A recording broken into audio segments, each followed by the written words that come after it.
ODA는 서로 돕는 것, 도움이 오다. 신뢰의 악수, 일으켜주다. 우리의 의무라고 할 수 있지 않을까. 그럼 지금부터 트럼프 시대 한국형 ODA 어떻게 변할 것인가 세미나를 시작하겠습니다. 이제 글로벌 중추 국가로서의 위상에 걸맞게 국익과 국제적 책무를 조화롭게 고려한 ODA 전략이 필요합니다. 오늘 이 자리가 우리나라 ODA 정책의 방향성과 실행 전략에 대해 깊이 있는 논의가 이루어지는 계기가 되기를 기대합니다. 여기 계신 모든 분들의 지혜와 통찰이 더해져서 한국형 ODA의 새로운 미래가 열릴 수 있게 되기를 바랍니다. 우리 김건우 의원님은 정치학과를 졸업하시고 또 외교는 결국 또 정치의 끝판왕 아니겠습니까? 김건우 의원님의 목소리가 우리 300명 국회의원들에게 좀 더 많이 전달돼서 국민들이 좀 더 신뢰하는 정치가 됐으면 좋겠고요. 대한민국이 결국 글로벌 경제에서 성장할 수 있는 중요한 기반으로 그 뿌리로 그 씨앗돈으로 ODA가 활용되길 바라는 마음에서 오늘 잘 듣고 가겠습니다. 고맙습니다. 다른 나라에 이렇게 도움을 줄 만큼 여유가 있나 뭐 이런 의문을 가지고 있는 국민들에게 ODA의 필요성을 설득하기 위해서 어떤 설명을 할 수 있을까요? 특히 우리나라는 많은 그 대의원들 받아왔기 때문에 우리가 받아왔던 보답을 다시 주고 싶은 마음이 있어서 그런 면에서는 이제 어른들께서는 그래 ODA에 대한 마음이 좀 있으시다 받았으니까. 근데 젊은 분들에게는 우리 것을 왜 남에게 주느냐라는 생각을 좀 하고 계신 것 같긴 해요. 근데 실질적으로 이거는 아프리카 말로 우부문투라는 말이 있는데 당신이 있어야 내가 있다. 이런 철학적 의미로 사람이 사람의 약한 부분을 도와주고 서로의 존엄을 지켜주는 아주 굳건한 그 철학적 의미에서 연대, 너무나 약한 인간에게는 아주 필수적인 요건이 아닐까라는 생각이 듭니다. 2000년 이후에 이 ODA라는 것이 결국에는 국제적 분쟁, 테러리즘, 취약국가 또는 실패국가 이런 문제들과 다 연결되어서 그래서 사실 우리 국민들의 안전이나 안보나 이런 측면에서도 ODA가 굉장히 중요하다라고 말씀드리고 싶습니다. 이게 ODA라는 것이 그냥 어떤 돈이 있어서 하는 그런 행위가 아니라 그 관계에 있어서 꼭 해야지 되는 꼭 필수적인 그런 활동 중에 하나가 아닌가. 지금 관계부처에서 열심히 같이 공부를 하고 있습니다. 저는 남을 돕는 게 우리 민족의 DNA에 있다고 생각하거든요. 왜냐하면 제가 어릴 때 들은 얘기 중에 까치밥이란 게 있습니다. 까치밥. 그건 뭐냐면 이 감을 딸 때 다 안 따고 까치가 먹을 걸 남겨두는 걸 까치밥이라 그러거든요.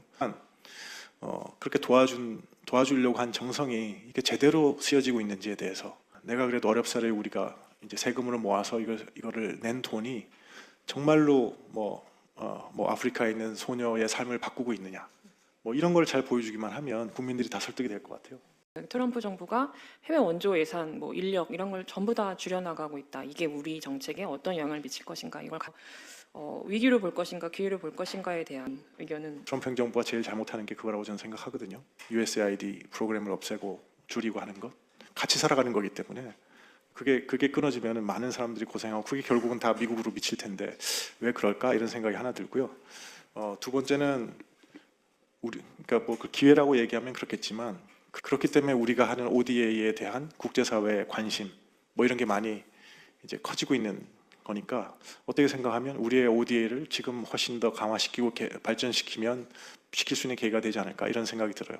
앞으로 국제사회의 ODA 활동이 어떻게 좀 달라질 거라고 보십니까? 탑 위에서는 저는 어떻게 통합적인 어떤 움직임이 있어야 할 것 같고 어떤 형태로는지 잘 모르겠습니다.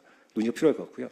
또 아래로는 너무 요즘 키워드가 현지화입니다. 지금 우리나라는 아시겠지만 수원국 협력국에 있는 사무소라든가 제휴공간의 역할들이 상당히 약하고 아마 김건희 의원도 발의하신 모니터링 법도 그런 맥락에서 있는 것 같은데요. 그렇다면 윗단에서의 어떤 조정 능력과 아랫단에서의 로컬라이제이션이 좀 필요하지 않을까라는 생각이 들었습니다. ODA에 관심을 갖게 된 계기가 ODA라든가 기후변화 문제라든가 아니면 우리가 지금 또 하는 AI 그다음에 또 이제 우리 원자력 이런 이슈들이 사실은 우리 국민의 삶에 훨씬 더 중요하게 영향을 미친다는 걸 깨달아서 그래서 법안도 발의하셨다고. ODA로 제공한 그 사업이 잘 안 돼가지고 땅바닥에다 떨어져 있고 이런 게 있었어요. 그래서 그걸 보면서 좀 해외에서 사업하는 거에 대해서는 모니터링이 좀 잘 됐으면 좋겠다. 그래서 좀 매년 자기 주재국에서 벌어지고 있는 사업이 어떻게 되고 있는지 현황을 좀 보고하게 하는 법안을 제가 발의했거든요. 그래서 해외 원조 모니터링법 하면 최소한도 그러면 서울에서 이제 좀 객관적인 눈으로 이 사업이 제대로 진행되고 있는지는 체크가 될 테니까. 네. 그 다른 나라들은 모니터링 어떻게 하는지 혹시 자체 모니터링을 대부분 하는 걸로 알고 있고 그 중에서도 외부 전문가들을 채용해서 뭔가 좀 철저하게 하는 거는 좀 중요한 큰 사업들만 그렇게 진행이 되는 걸로 알고 있지만 적어도 자체 모니터링은 다 한다라고 보이고요. 모니터링 관련해서 다른 나라들은 보면 이렇게 다 공개를 한다고 하더라고요. 사업 진행 현황이나 이런 거를 다 해서 우리 정 교수님 잘 아시지만 그렇게 이제 우리가 가장 좀 모델로 삼는 게 영국 같은 건데 영국 같으면 이렇게 딱 두드리면은 현황이 쫙 나와서 모든 국민이 다 볼 수 있다는데 아직 우리나라는 그런 시스템이 없어서 그런 시스템 개발하려고 한다고 하더라고요. 의원님께 질문 드리면 그 한국 ODA 제일 잘하는 게 뭐예요? 강점이라고 할 만한 게. 첫째가 뭐냐면 헬스케어, 보건 분야, 우리나라의 어떤 그 의학 역량도 강화시키고 외국도 돕고 또 하나는 교육 분야입니다. 왜냐하면 우리나라가 사실 자원도 없고 아무것도 없는데 교육 갖고 발전을 이룬 국가니까 다른 나라들이 한국 교육에 대해서 관심이 많거든요. 그다음에 또 하나는 마지막은 디지털입니다. 이제 여러 가지 뭐 반도체도 있고 뭐 AI 시대도 없고 뭐 이런 디지털이 앞서 있지 않습니까? 그래서 한국으로부터 어떤 이런 디지털 역량을 좀 도움을 받아서 우리가 그런 점프를 할 수 있지 않을까? 이런 네. 그래도 한국은 ODA 예산을 좀 늘려가고 있는 추세잖아요. 그런 거에 대해서 국제사회의 시각은 어떻던가요? 그 저희가 다크의 멤버십 가입할 때부터 국제사회에서 깜짝 놀랐죠, 사실은. 한국이 이제 공유를 한다고 그렇게 생각을 했습니다. 지금 서구는 서구 중심적 사고에서는 우리나라나 그 파이스트에 생겨지는 변화들은 인지하기가 되게 어려워요. 그러니까 우리가 올렸어라고 얘기하지 않으면 그들은 알고 있지 않습니다. 예. 그래서 사실은 우리의 국가 위상에 비해서 ODA 위상이 이렇게 크지 않다는 것은 전제하고 우리가 얘기를 해야 될 거라고 생각합니다. 그 국장님 어떻게 봐야 되나요? 이런 상황을. 예산은 늘렸는데 우리가 잘 보이지 않는다는 것은 예산을 늘리는데 그 전체 그 양에 대한 그 인식이 부족하다는 것보다는 아까 의원님께서 잠깐 말씀하셨듯이 사업 자체가 저희가 너무 그 분절화돼 있어서 소규모 그 다중 사업 위주로 그러니까 간단히 말해서 너무 백화점식으로 너무 많이 늘려놓고 사업을 해가지고 그런 효과 때문에 아마 그 이준모 대표님께서 그런 말씀을 하신 것이 아닌가 생각을 합니다. 아마 이게 잘 우리가 ODA가 보이지 않는 그런 효과성이 낮은 ODA를 하고 있어서 잘 현장에서는 그런 인식이 많이 낮아져 있는 그런 상태를 말씀하신 게 아닌가 이렇게 생각이 듭니다. 한국 정부가 여러 가지 외교 정책을 시행을 하는데 이게 이 중에서 ODA와 연계되면 가장 좋을 것 같은 정책 뭐가 있다고 보세요? 분야에 네, 대한 네. 말씀을 하신 네. 것 같은데 사실 앞서서 의원님과 국장님께서 이제 저희가 지금 비교 우위가 있는 분야에 대해서는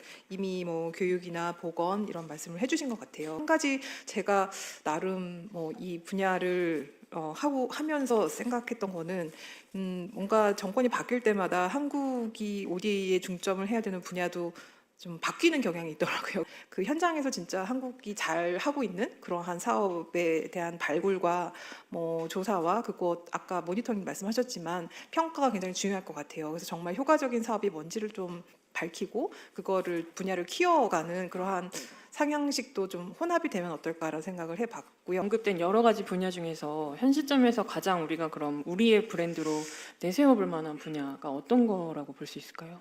예. 우선 농업에 대한 관심을 좀 더 가지셨으면 좋겠어요.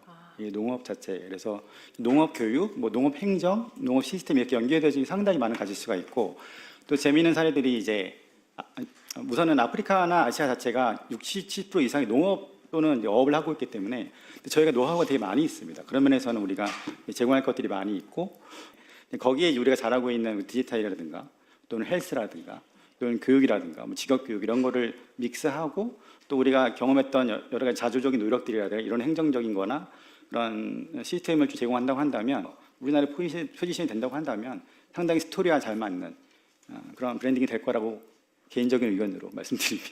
다시 김지영 교수님께 질문 드리겠습니다. 원조의 안보화가 뭔가요? 그리고 전쟁이 발발한 지역이라든지 아니면 취약 분쟁국이라든지 이러한 부분의 ODA가 이렇게 늘어나고 있는 경향을 원조의 안보화가 됐다라고 얘기하고, 또 뭔가 안보 정책과 또 원조 조직 자체가 국방부와 많이 밀접하게 그렇게 연계돼 있다라는 걸 또 원조의 안보화 현상이라고 보고 있습니다. 가장 지금 고려해야 할 변수가 트럼프 행정부 출범이라고 봅니다. 그래서 한국 ODA 정책 추진 과정에서 우리가 가장 신경 써야 될 게 뭔가, 이걸 큰 주제로 이야기를 나눠봤는데요. 그 한국 ODA 정책 앞으로 어떻게 달라질까? 전략적 배분, 효과성 있는 사업, 이렇게 국장님이 말씀하셨지 않습니까? 저도 100% 동의합니다. 우리가 이제 효과성 있는 사업을 해야 되겠다. 그러기 위해서 우리 예산도 좀 전략적으로 배분해야 되겠다. 이렇게 하는 게 동의하는데, 그러면 어떤 게 전략적 배분이 될 것이냐, 어떤 방향이냐, 저는 세 가지 생각을 갖고 있거든요.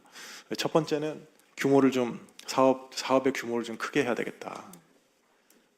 두 번째는 그 사업을 늘리는 가장 좋은 방법 중에 하나가 좀 그 민간하고 같이 덩치를 불려서 가면 좋지 않을까. 그러니까 정부만 가는 게 아니고 우리나라의 어떤 민간 부분이라든가 아니면 뭐 국제적인 그 파운데이션이라든가 이런 거 다 합쳐가지고. 세 번째는 그 사업 수행도 지금은 거의 정부가 직접 수행하는 방식으로 다 가지 않습니까? 근데 제가 알기는 뭐 미국이나 유럽 선진국들은 직접 수행하는 사업이 거의 없다고 들었거든요. 다 이제 보통 NGO들이 다 수행을 하고 정부는 펀딩을 중심으로 하는 그런 시스템. 그러니까 미국이라든가 유럽 국가들이 시스템을 그렇게 가져간 데는 이유가 있는 것 같고, 그런 걸 보면 우리도 그런 사업의 비중을 조금, 그러니까 정부가 펀딩을 하고 민간이 사업을 수행하는 방식의 부분도 좀 늘려가야 되지 않을까.